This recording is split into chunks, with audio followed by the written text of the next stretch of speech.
Hello and welcome back to Game Domain. Throughout the years, we have done a fair share of videos covering different creepypastas and chilling stories from all sorts of video games. Nintendo is a brand that their games are said to be designed for younger audiences and be happy-go-lucky, but beneath the surface, time and time again, some of these titles have been dissected to show weird and creepy stories that send chills down fans' spines once they discover their true meaning. Today we're going to be covering and analyzing a few of the creepiest creepypastas from Nintendo's iconic Legend of Zelda franchise. A franchise that spans almost 40 years, The Legend of Zelda has gone through numerous iterations of both 2D and 3D adventures over the years, all throughout the release history of the franchise, and these titles always have deep and well-developed storylines surrounding the adventures of Link and the franchise's namesake, Princess Zelda. Within these developed storylines are loads of creepy quests and side stories that fans typically gloss over after their first run, but once they discover the hidden meaning behind some of these happenings, they can't take the chill out of their spine. With so many locations and two major titles basically created as horror stories, Majora's Mask and Twilight Princess, there are plenty of characters and enemies that breathe creepy storylines behind them with mysterious inspiration. Much of our questions surrounding these entities and locations are not even answered in canon lore, hence the speculation which makes them so creepy. So let's get into some of these creepypastas and mysteries that plague this franchise. The Elegy of Emptiness. The Elegy of Emptiness is a song taught to Link in the N64 sequel title Majora's Mask. Once the song is played on the Ocarina of Time, an empty shell of Link is created and placed into the overworld. This shell depicts the soul leaving Link's body in whatever state it is currently in. There are different mechanics that allow for the creation of different appearing shells.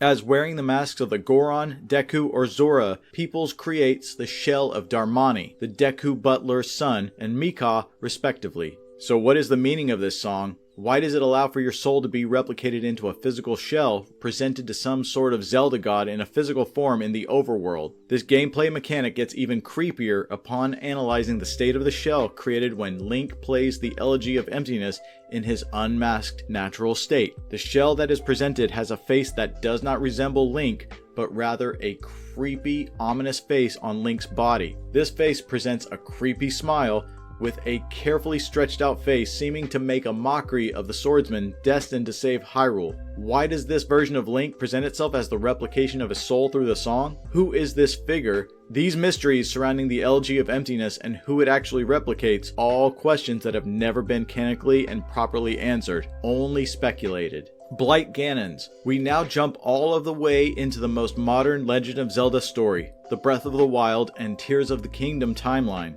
This creepypasta revolves around the 4 blight cannons that inhabit the 4 divine beasts throughout Hyrule in the main storyline of The Legend of Zelda: Breath of the Wild. Through memories and cutscenes explaining the origins of the Calamity's expansion across Hyrule, it is obvious that malice was sent to each of the divine beasts to manifest a Ganon-like figure to control them. But there is something creepier and more sinister to these creations. Not only are they made of malice, but they are combined with the Sheikah technology that directly resemble the guardians of the divine beast that they slayed. This leaves a weird mystery surrounding the blights. While the spirits of the champions are recovered upon defeating these blights at each divine beast, could perhaps the true entity of the champions have been combined with the blights themselves? These blights have abilities and protections very similar to that of the champions they killed, and they utilize the same Sheikah tech that each of the champions, championed. These answers are never truly explained, and it is hard to tell how these blights truly got a hold of the same protections and abilities and Sheikah tech of their champions. Could the champions be embodied within these blights? While you see their spirit aid you and guide you throughout the rest of your journey, their true spiritual self is within the blights and thus transfers back to you when you defeat them. This would essentially mean that the blights are the champions themselves, something that questions the integrity of these champions. This is all speculation, and surely we will never truly know the answers to such mysteries as these. Deku Butler's son. The Deku Butler's son story is far creepier than just being a version of the shells that Link can create through playing the Elegy of Emptiness. His father can be encountered in Majora's Mask talking about how scared he is that his son has disappeared from home and not come back. He was worried about the son's whereabouts and if he was okay. Once the story is complete and the end credits roll, beyond the text credits is a roll of images and scenes from throughout the journey in Termina. Included within this montage is a clip of the butler seemingly mourning over a tree. This tree looks oddly familiar to you, as you had passed it very early on in the game by the tunnel to the clock tower. Tattle tells you that your Deku form resembles the likes of this tree. Wait, your Deku mask form is the same mask that creates the shell of the Deku Butler's son when the Elegy of Emptiness is played on the Ocarina of Time. This all hints at this dark uncovering, the true meaning and embodiment of this small dead tree that stands before you. This tree is the former self of the Deku Butler's son, standing before you in its perished state. The Deku Butler's son died at the hands of the Skull Kid, leaving his soul to be encompassed within the Deku mask that you don as the main protagonist.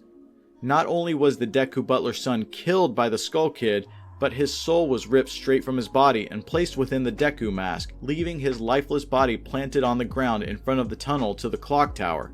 So much for a Nintendo title, right? There are certainly Nintendo games with more sinister and darker plots for the average kid to handle, with Majora's Mask and Twilight Princess being the main two culprits, but the story of the Deku Butlers is among, if not the creepiest stories in the entire Legend of Zelda series. The Death Sword. The Legend of Zelda Twilight Princess is no stranger to creepy and mysterious locations and quests. Among the creepiest is that of the Death Sword, a mini-boss with an incredibly eerie presence and lore behind it. The Death Sword is kept in a dark room, so dimly lit that the only thing visible is a faint outline of your character and the outline of the sword itself in the middle of the room. The sword is not guarded by anyone or truly anything, but just the spirits and evil graces that grip the ropes tying the sword to the ground. A weird sense of bad aura and energy emits from the sword, and upon slicing one of the ropes with your sword, the sword begins to rise from the ground and attack you. As is staple in any mainline Nintendo title, the composed soundtrack accompanying your journey into this dungeon room makes for an even more treacherous and ominous experience. The drawings on the ropes have a significance in Japanese spirituality, being scripture about spells of protection upon an entity. During the fight, the ghostly boss can only be seen and actually damaged while Link is in wolf form, as the naked humanoid eye of regular Link struggles to do damage to this entity. Its power is immense, and this fight is both an actual struggle, albeit a creepy one at that. Redeads. For the final mystery around this franchise we are covering in this video, we will touch on arguably the creepiest enemy in the entire Legend of Zelda series, Redeads. To any kid playing through a Zelda game at the dark hours of the day, seeing one of these Redeads will give you an eerie chill that is hard to shake at such a dark time of the night. Ominous music and sound effects accompany these enemies in nearly all instances of preservation, and it only adds more horror to the already creepy enough figures. But what is the true mystery behind these creatures? Well, that is the true mystery in fact. What is their purpose? Whose soul and body are they encompassing? Are they dead humans reborn into these zombie-like figures, or are they just created using some weird form of mysterious energy and horror? Fans have speculated for years what these characters actually are and what they truly encompass. Not only is their origin a mystery, but what happens to them upon being killed yet again by your doing is yet another mystery painted to fans. These figures just curl up into a ball, laying on the floor in a state of death rather than immediately disappearing like merely every other enemy you defeat in the series. Now why is this? How come they don't simply stay in the overworld, but rather in Ocarina of Time they slowly disintegrate after a period of time and then disappear?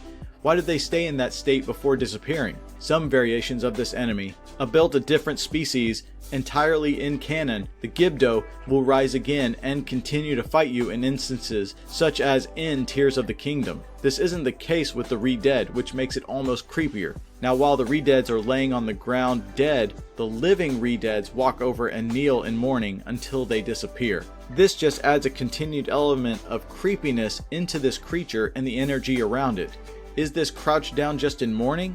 Or perhaps they are taking on the power and the life of this dead Redead, sucking it into their own physicality, which in turn causes the slain Redead's body to disappear. Everything about these creatures is odd and unexplained, and every iteration of them throughout the series has led fans to speculate the true origins of these creatures.